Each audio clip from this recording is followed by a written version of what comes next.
My name is Terry Musch. I'm from San Luis Obispo, California. I'm currently an executive coach working with people on their leadership development and career development. My role in the conference started about a year ago when Charlie Grantham called me and asked would I like to do a conference in San Luis Obispo around the future of work. He's got quite an extensive background around the future of work, and he felt this would be a great area to have it because I've always been pretty vocal about the fact that this is really going to be the new California. It's really the part of the state, I think, that offers the best ability to create an environment of entrepreneurship and create an environment where people want to come and generate a new career based on innovation.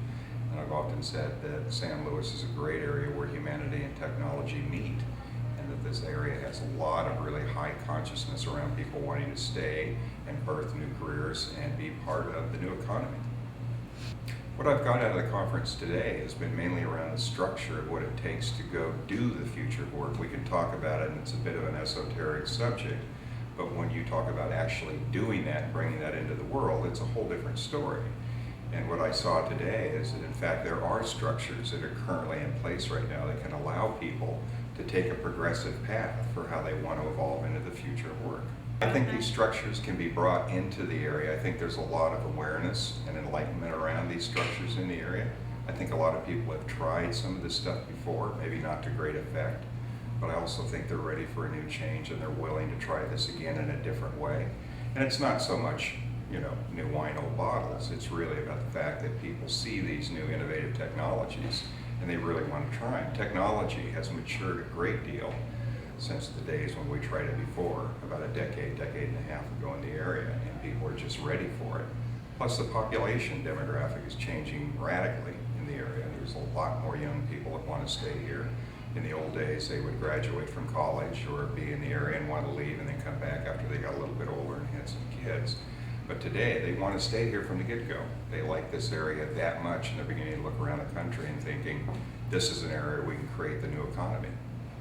I think the fact that there are so many different generations at the conference has been a real plus. I call it gen blending. And I think what's happening here is that the older generation is appreciating the younger one in ways that I've never seen before. I mean, intentionally from the beginning, we wanted to appreciate the younger workforce. And the reason I thought of the term gen blending is because we all know now that we have something to learn from each other. It's a matter of wisdom on one end of the continuum with age, and innovation on the other end from a more youthful demographic. And I think everybody's learning now how to really appreciate that, and the fact that we, at the end of the day, all do need each other. In terms of gen blending and leadership today, I think people are looking at the fact that leaders have to be attuned to that fact. They can't segregate a generation thinking based on a preconceived notion that they'll behave in a particular way. It doesn't work that way. You have to have almost the Pygmalion effect, where you have positive expectancy about how people will perform, and you grow that in them. So it's not so much about, oh, how do I make this generation work or that one, or I have a preconceived notion about millennials and they're going to, that they want this and they want that, and the boomers want this. And I don't think it's that simple anymore. I think today you have to have the ability to integrate that talent and really take that talent, no matter what age it is, and apply it in a very effective way in the workplace. The concept of purpose today in the workplace is almost mandatory. The one thing that all leaders are seeing out there in the workplace and business owners is that people want more meaning and purpose in their work. They just don't want, in the old days you would get the alphabet soup coming out of school and move into a cube farm in a corporation and stay there for 35 years and retire and just hope to crawl off to Palm Desert and live the rest of your life. And those days are pretty much over today. The concept of purpose, of integrating in a structural way with focus your talents, your abilities, your ability to be a lifelong learner and be growing and nurturing yourself all the time is going to be mandatory. And the whole process of self-actualizing and taking responsibility for your career and what you're here to do, those are not going to happen outside of us anymore. Those are really going to have to be something that we're what we call self-referential about. You've got to do it from the inside out. People aren't going to tell people what to do. You're going to have to do it yourself and find that place in yourself. That will be what differentiates you from others in the workplace. The best way to keep the millennials locally motivated is to really build on their success and what they're doing and highlight that, to show the new way. Oftentimes people don't understand what is new and what's it look like. It's like a behavior you're told you should do, but you don't know what it looks like, and then you go out and watch somebody do that and you emulate that. There are things in the brain called mirror neurons that will replicate behavior that they see.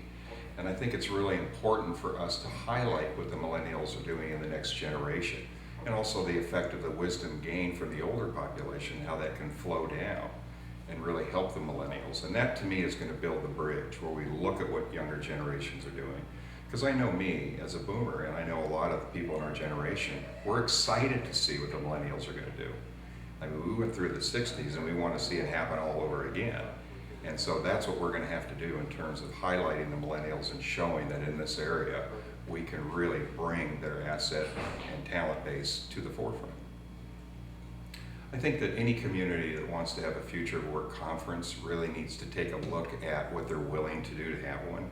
I think it's one thing to have it based on entertainment and something out of novelty.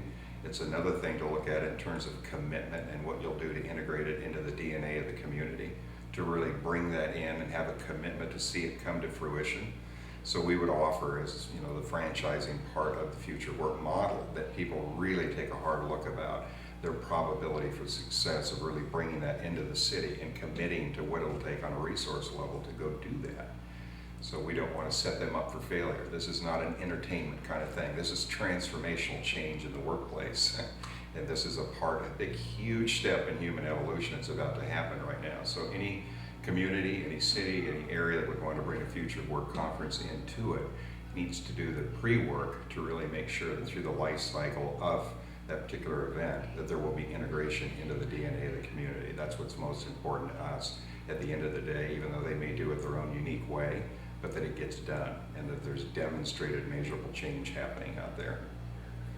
The way that we're going to continue to measure the output and success of this particular conference is going to be around people in the city council. We've got people in economic development. We've got a lot of the attendees that want to be a part of that.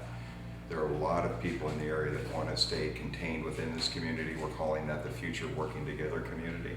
We've got a platform that we've developed where people can do interactive online stuff in real time, where we're going to upload videos, we're going to show measurement data about how we're doing with the implementation action items that we have, so that people can visibly see that. We're going to be very strategic about the content and the way we populate that website, so it's not just a big binge and purge cycle, but it's really about people seeing predictable change happening, and they're watching that happen, and they're thinking, this is happening.